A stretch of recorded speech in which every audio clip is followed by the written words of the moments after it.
On continue Rabotai, Nefesh HaChaim sur la Tfila, 4e épisode. On a vu la semaine dernière que la prière est considérée une manière d'alimenter la présence d'Hachem dans le monde. Comme ça, on a expliqué que les korbanot au Beth Amikdash, les sacrifices, sont considérés lechem iché. C'est un pain que tu offres à Hachem. C'est le repas, le festin. Parce qu'un corps, la neshama ne peut pas résider dans le corps si on n'alimente pas le corps. Et Akadosh Baruch Hu, il a mis en place dans ce monde une forme de corps, une sorte de corps, Midat HaChesed, Midat HaGevura, toutes sortes de mesures. Et Akadosh Baruch Hu, la Shrina doit résider comme une neshama dans un corps. Et comment on fait résider la Shrina? Il faut alimenter le corps. Et donc la prière est considérée alimentation. Aujourd'hui, le Nefesh HaChaim va ajouter quelques enseignements à cela pour mieux comprendre, mieux saisir l'idée. Il dit le Rav Chaim de Volojin dans Nefesh HaChaim, Perek Yud, Sha'arbet Perek Yud. Il dit, il faut savoir que c'est pas seulement quand tu dis Baruch Ata. On a dit, c'est quoi bénir Hachem? Baruch Ata Hachem. Hachem est en toi. Baruch Milachon Bricha. Baruch Ata Hachem. Hachem est en toi. C'est-à-dire que par la prière, on demande à Hachem qui s'étende dans ce monde. Qu'Hachem réside dans ce monde. Baruch Ata Hachem. Dit le Rav Chaim de Volojin, c'est pas seulement dans les phrases Baruch Ata Hachem. Mais il faut savoir que chaque mot, ça il le dit selon le Zohar et la Kabbalah, chaque mot de la prière, vous savez que chaque mot de la prière, il a été instauré par 120 skenim. À l'époque déjà de Anshe Knesset Agdola. Chaque mot, il est mesuré. Parce que chaque mot, c'est nourrir. Chaque mot, il fait des choses. Chaque mot, il construit. Chaque mot, il est créateur. Parce que c'est comme ça qu'on fait résider la Shrina dans ce monde. Par cette prière-là. C'est pour ça que nos sages disent que c'est un phénomène intéressant.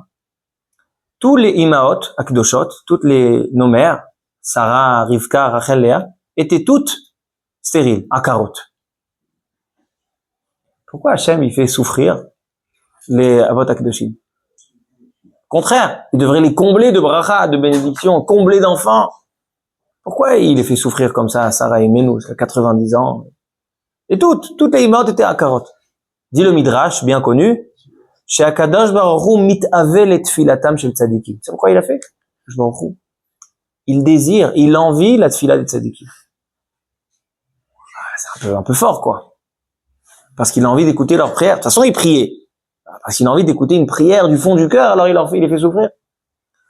Il dit, la prière, c'est elle qui fait résider la Shrina dans ce monde. C'est elle qui préserve l'harmonie dans le monde.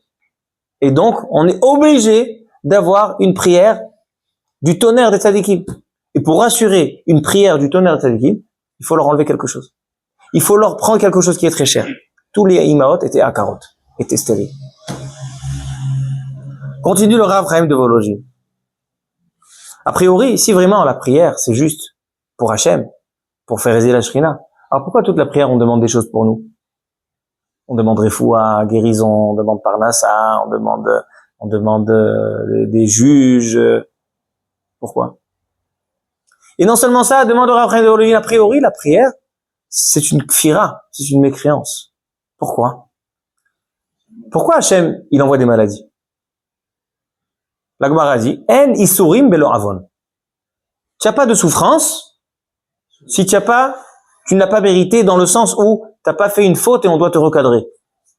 Les isurim sont là pour recadrer l'homme. Maintenant, Hachem, il t'envoie des souffrances. Il t'envoie un manque de parnassa. Il t'envoie un manque de santé. Et toi, 3 fois par jour, tu dis à Hachem, enlève-moi des souffrances, enlève-moi le problème de parnassa, Mais Hachem, il t'a envoyé ça, pas pour rien. Hachem, il t'a envoyé ça pour te recadrer. Alors quoi, tu n'as pas envie d'être recadré? Tu dis, Hachem, j'ai pas envie Il dit, c'est comme quelqu'un, dit au Rav Chaim de Volojin, c'est comme quelqu'un qui va chez le médecin. Le médecin, il dit, écoute, on a découvert chez toi quelque chose de très dangereux. On est obligé d'opérer comme ça et comme ça, on est obligé de t'amputer un pied. Sinon, tu meurs demain.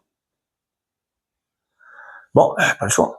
Bon, il rentre dans le bloc opératoire, commence à l'endormir. Il voit le médecin, il arrive avec une scie pour lui scier le pied. Il dit, non, s'il te plaît, je t'en supplie, ne me coupe pas le pied, je t'en supplie, ne me fais pas ça. Mais tu te moques de moi ou quoi? Je suis en train de te sauver la vie. C'est exactement ce qu'on fait dans la tfila. Hachem, il nous envoie des souffrances. Hachem, il nous chatouille un petit peu pour qu'on revienne dans le droit chemin et on lui demande, non, enlève-nous le problème de parnassa, enlève-nous le problème de refoua.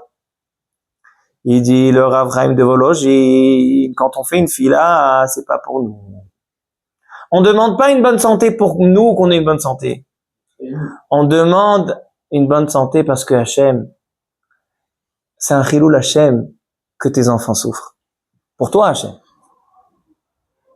Hachem, quand nous on souffre, toi tu souffres. Pourquoi dans Shir HaShirim, Hachem il dit qu'on est son frère jumeau? Imrili, Ahoti, Yafati, Tammati. C'est quoi Tammati? C'est Milachon Teomati, Teom des jumeaux. Pourquoi Hachem se compare, dit que notre relation est aussi une relation de frères jumeaux? Il dit parce que, dit le Midrash, frères jumeaux, ils se sentent l'un à l'autre. Quand tu as des vrais jumeaux, un il est en Chine, l'autre il est aux États-Unis, celui-là il est en train de vivre quelque chose, l'autre il le ressent. À Kadosh Baruch Hu, quand nous on sent quelque chose, quand nous on a une faiblesse, quand nous on a une souffrance, il souffre aussi. Immo anochi betzara. Hachem il dit je suis avec vous dans la tzara. Donc on dit à Hachem, quand on souffre, c'est vrai que c'est pour être recadré. Mais Hachem, toi tu souffres quand je souffre. Alors laisse-moi, je fais tchouva, enlève les souffrances. Quand j'ai des problèmes de parnassa, Kadosh Baruch Hu, toi tu es triste parce que je suis triste. Et non seulement ça, il dit le Rav Chaim de Volozhin, quand nous on souffre, Hachem il souffre plus que nous. Pourquoi? Il dit ça ressemble à un homme qui a un fils bien aimé.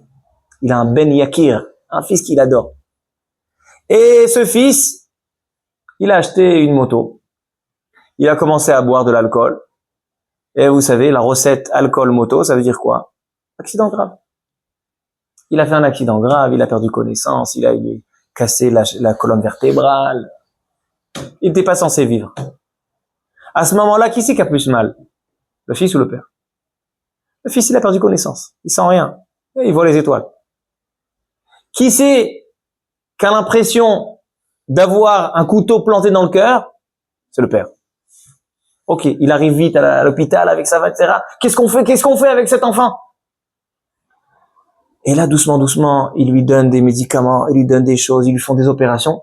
Il se réveille. Quand il se réveille, l'enfant, il souffre, il pleure, il crie, papa, aide-moi. Il dit, souffre, mon fils. Souffre. T'étais censé mourir. Tu sais ce que j'ai vécu? Ça va, souffre, ça va passer. Tu vis, dis merci. À Kadosh Baruch Hu, quand nous on fait une faute, on sent pas la souffrance. On sait pas ce qu'on a fait.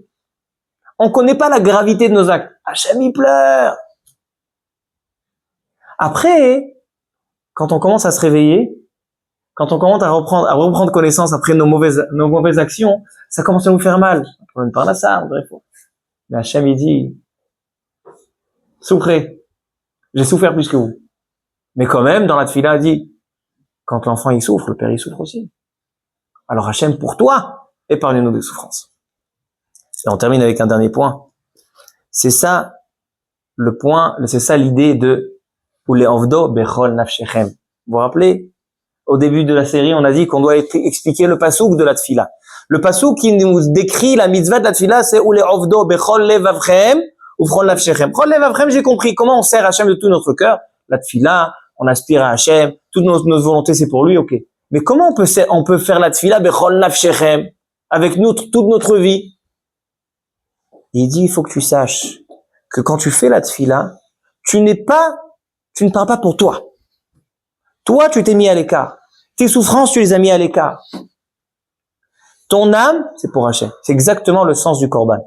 Comment on donne à manger, on l'a dit tout à l'heure. Comment on nourrit, comment on alimente la présence divine, la neshama, dans le corps. Parce que tu donnes, le korban, on consacre une vie, la vie de l'animal. On donne le nefesh pour Hachem. Lorsque le juif se déconnecte de ses propres volontés et tout ce qu'il veut et toutes ses souffrances, il s'oriente que vers Hachem, c'est Hachem qui veut, pas moi qui joue. Ça veut dire qu'en fait, toute ta vie, tu l'as définie pour Hachem. Si toute ta vie, tu l'as définie pour Hachem, tu fais résider la Shrina. Hachem est visible à travers toi, à travers ta vie. Et donc, tu alimentes la présence divine.